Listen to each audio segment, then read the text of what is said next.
réalisait un long métrage à Chicoutimi. Ce film a été diffusé durant 5 ans à Radio-Canada, lui. Quand même.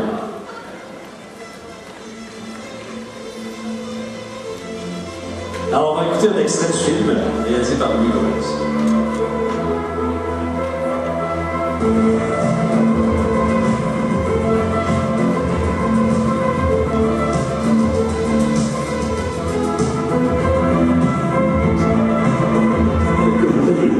Aurait pu se passer dans n'importe quelle partie du monde, en France, en Allemagne, aux États-Unis ou ailleurs. Mais c'est au Canada que nous avons connu cela, et plus précisément au Québec. En 1988, dans le cadre du 150e anniversaire du Saguenay-Lac-Saint-Jean, 40 artistes peintres furent invités par le comité organisateur des fêtes. La mention principale de la publicité était la grande visite des peintres. C'était probablement la première fois dans notre histoire que tant de peintres se réunissaient au même endroit, à la même date et dans un seul but. Peindre naturellement. Nous vous proposons donc de partager cette aventure merveilleuse pour mieux faire connaître le monde de la peinture et ces artistes dont on parle souvent et que l'on connaît pourtant si peu.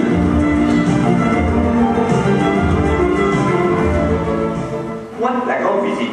Avez-vous entendu parler de la grande visite? La grande visite, pour moi, je pense que c'est pas les peintres. Oui, c'est les peintres qui viennent à Chicoutimi pour un rassemblement. Ah oui, j'en ai entendu parler hier, à la télévision. Oh. C'est ça. Ah, les peintres.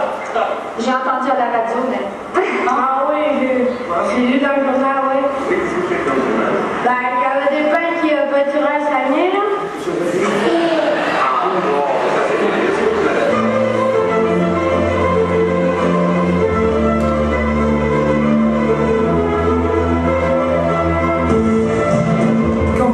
Constater, Maître Berthaud Bruni n'a vraiment pas changé.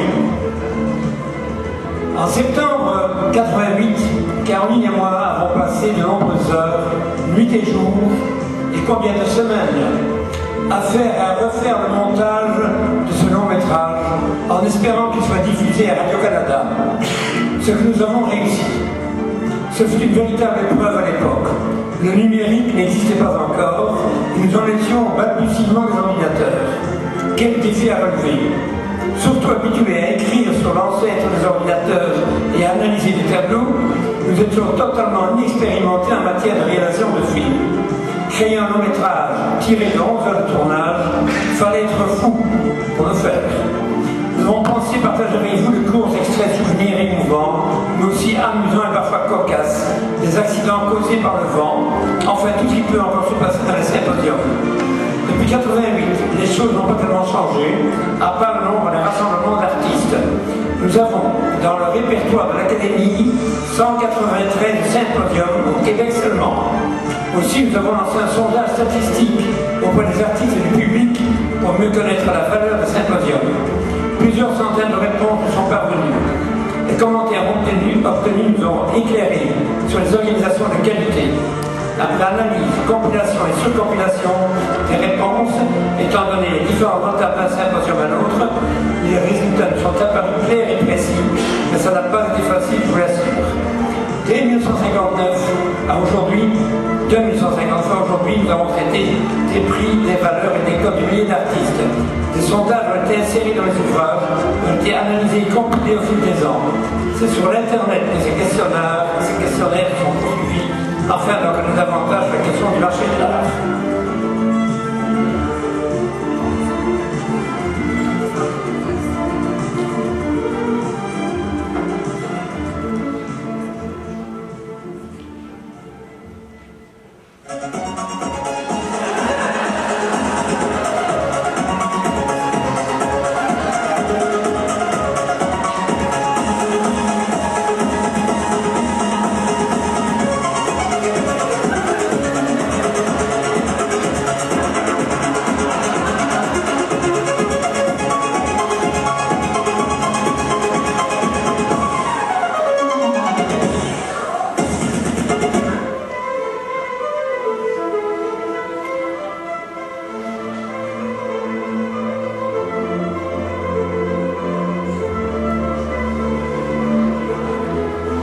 Et bien voilà, 52 ans plus tard, les fondateurs de l'Académie continuent encore et toujours à diffuser l'œuvre et le nom des artistes, peintres et sculpteurs.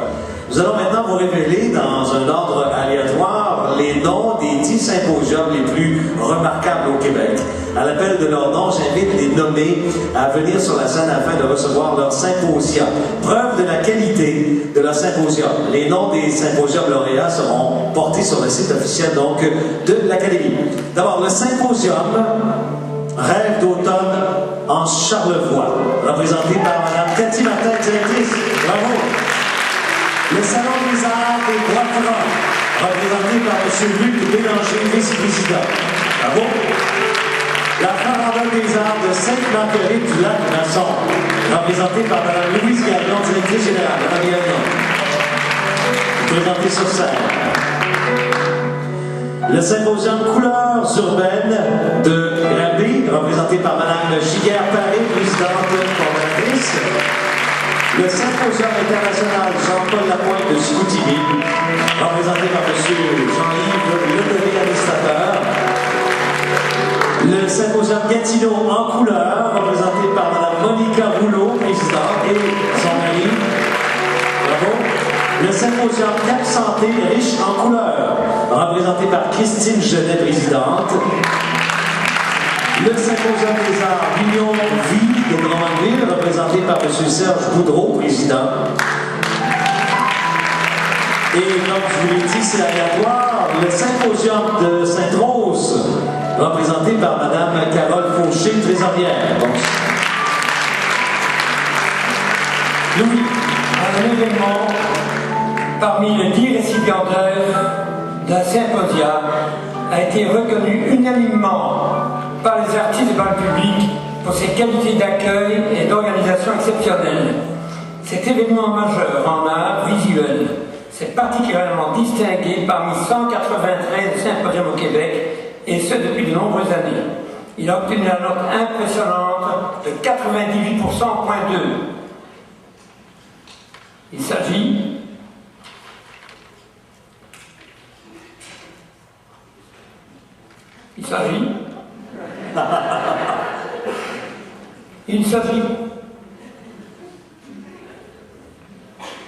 du symposium de Bécomo. Hey, bravo!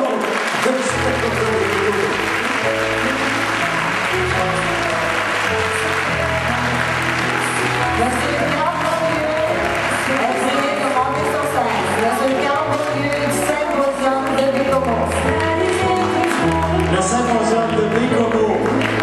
Merci.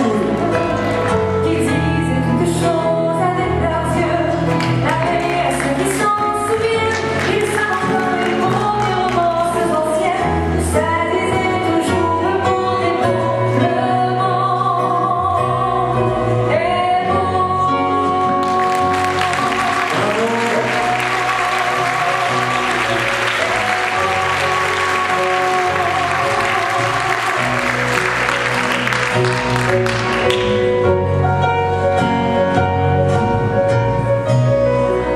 Les prix Symposia, bravo aux lauréats, et bien sûr au symposium de Bécomo, qui se distingue aussi dans cette catégorie. Félicitations, lauréats.